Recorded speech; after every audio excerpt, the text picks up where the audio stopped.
अस्सलाम वालेकुम students, welcome to easy maths. आज हम एक्सरसाइज 1.1 का क्वेश्चन नंबर 2 डिस्कस करेंगे, जिसकी स्टेटमेंट पे हमें कहा गया है कि represent the following numbers on number line. यानी हमारे पास ये डिफरेंट कुछ वैल्यूज़ दी गई हैं, 6 पार्ट हैं इस क्वेश्चन के। उसको हमने रियल लाइन के ऊपर प्लॉट करना है कि वो कहाँ पर लाई करता है ये पॉइंट, यानी उस पॉइंट की लोकेशन फाइंड आउट करनी है कि वो पॉइंट कहाँ पर होगा जहाँ पर इनकी वैल्यूज़ मौजूद होंगी। तो चलते हैं अपने सबसे पहले पार्ट की तरफ। हमारे पास सबसे पहला पार्ट है स्क्वायर रूट 2।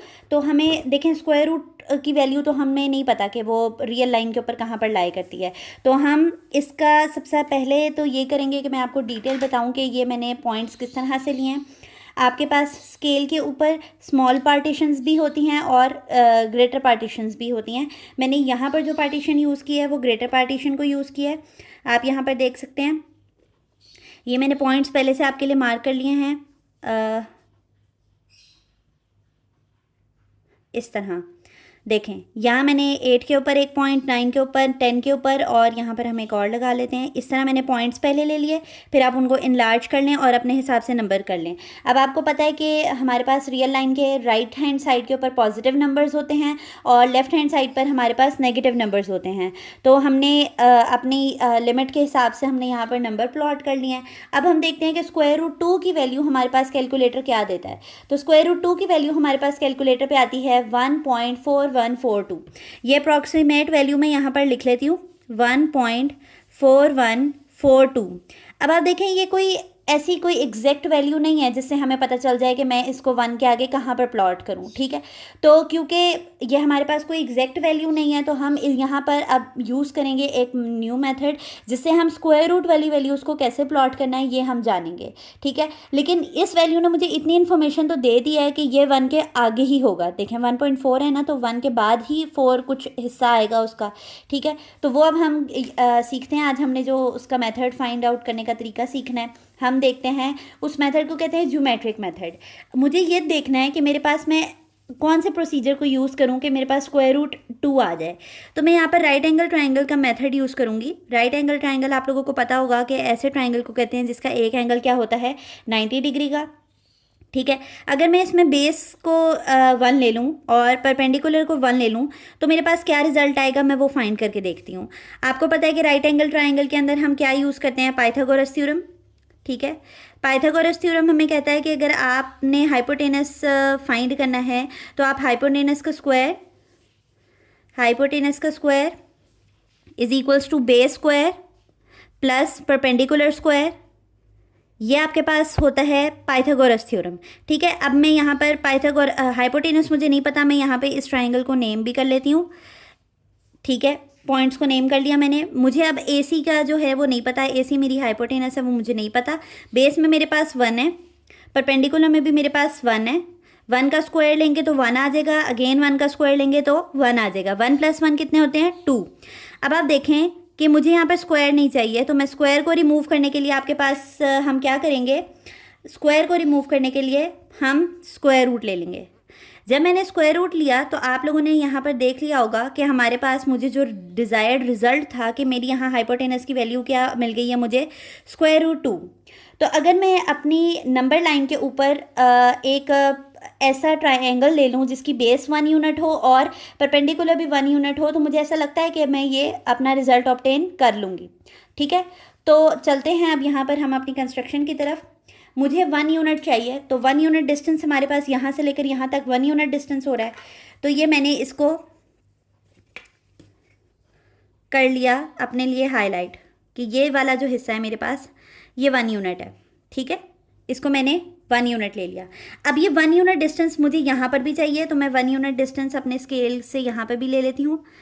10 पे रखा मैंने और ये 9 पॉइंट मेरे पास यहाँ पर है, यहाँ पॉइंट लगाया और इसको कनेक्ट कर दिया, ठीक है। ये भी 1 यूनिट आ गया मेरे पास, ये भी 1 यूनिट आ गया, ठीक है। ट्राइंगल को क्योंकि हमने नेम किया था तो हम यहाँ पर भी कर लेते हैं। ये ओरिजिन है, ओरिजिन वो पॉइंट होता है जहाँ से हमारी कंस्ट्रक्शन स्टार्ट होती है कभी भी ज्योमेट्रिकल मेथड्स में। ये मेरे पास पॉइंट A है और इस पॉइंट को मैं पॉइंट B का नाम दे देती हूँ। अब क्योंकि मुझे पता है कि मैं हाइपोटेनस निकाल चुकी हूँ कि हाइपोटेनस मेरे पास क्या देगा, मुझे स्क्वायर रूट 2 देगा। तो मैं अगर इनको कनेक्ट कर लूँ तो मुझे स्क्वायर रूट 2 मिल जाएगा। यहाँ देखें आप लोग, मैं इसको क्या कहूँगी कि ये मेरे पास क्या है, स्क्वायर रूट 2। अब देखिए मुझे स्क्वायर रूट 2 का ही पॉइंट चाहिए था, वो मुझे मिल गया कि वो मेरे पास यहाँ पर लाई करता है।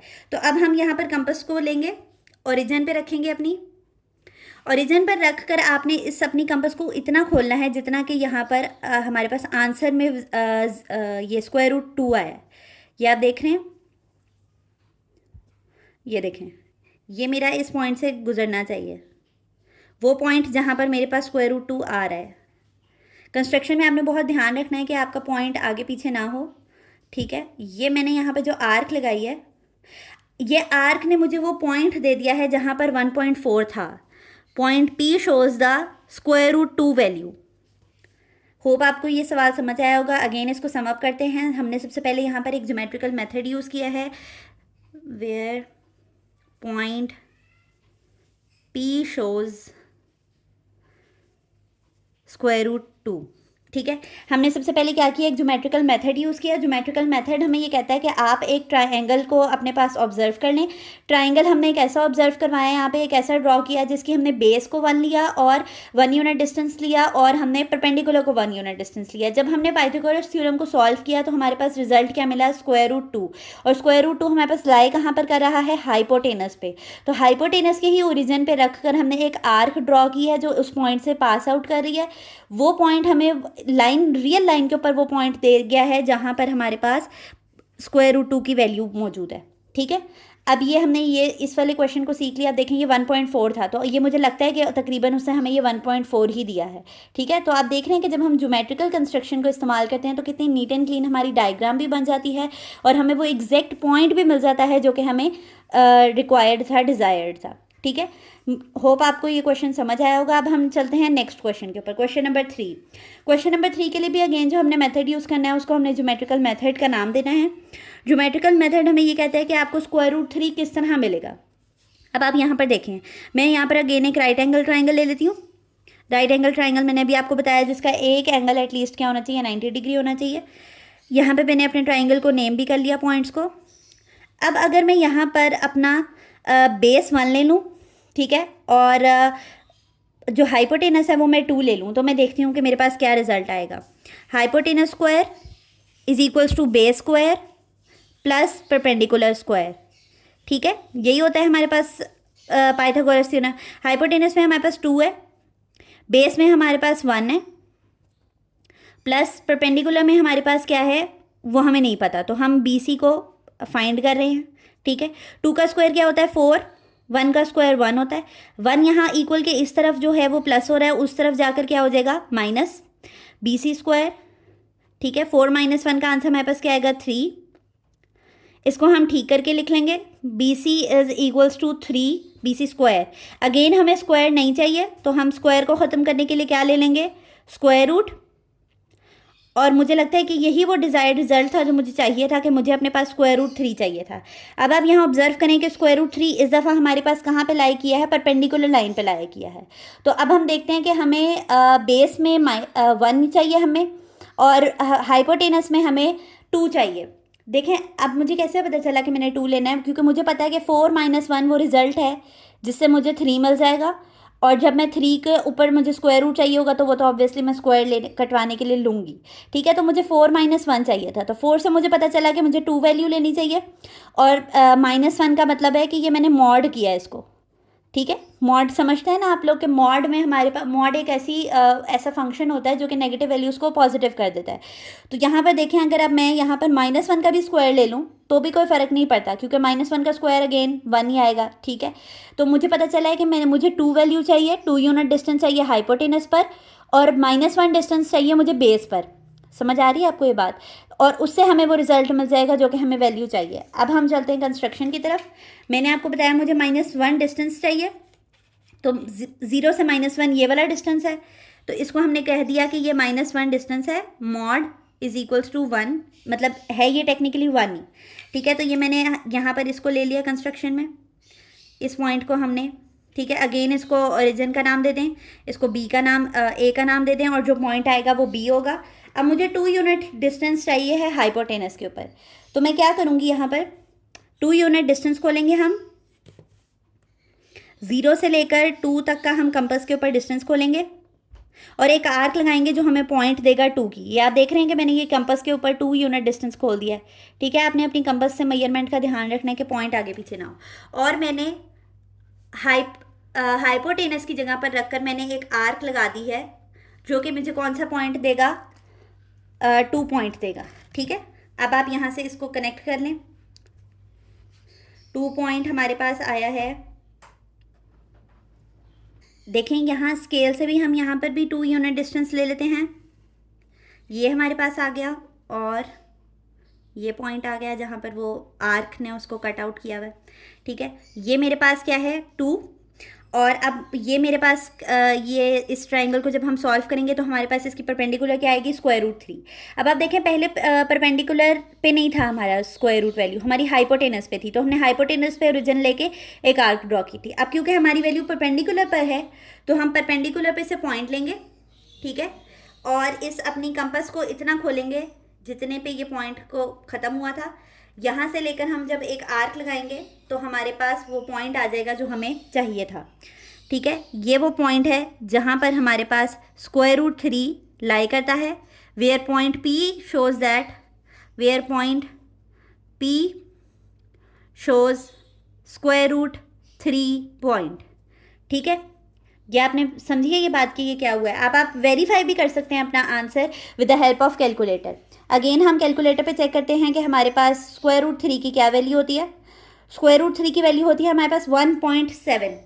हम यहाँ पर अप्रॉक्सीमेशन लिख लेते हैं कि इसकी हमारे पास वैल्यू कितनी होती है, 1.7 होती है। तो अब आप देखें 1 से तकरीबन इतने यूनिट्स ही आगे है कि ये तकरीबन 7 से होगा, ठीक है। क्योंकि आप देखें आपके यहाँ पर 8 होगा, यहाँ पर 9 होगा और ये कंप्लीट 10 पार्ट्स कंप्लीट हो जाएंगे।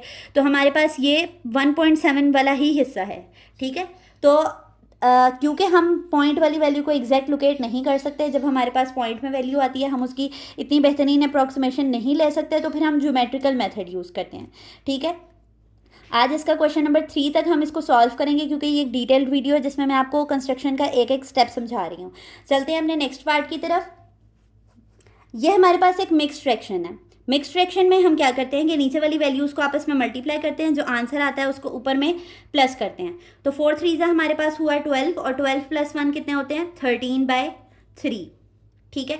अब 13/3 इसको लोकेट करना इंतहाई आसान है, इसमें हमें कोई ज्योमेट्रिकल कंस्ट्रक्शन नहीं करनी। हम देखेंगे कि 13/3 का आंसर हमारे पास क्या आता है, 4.3।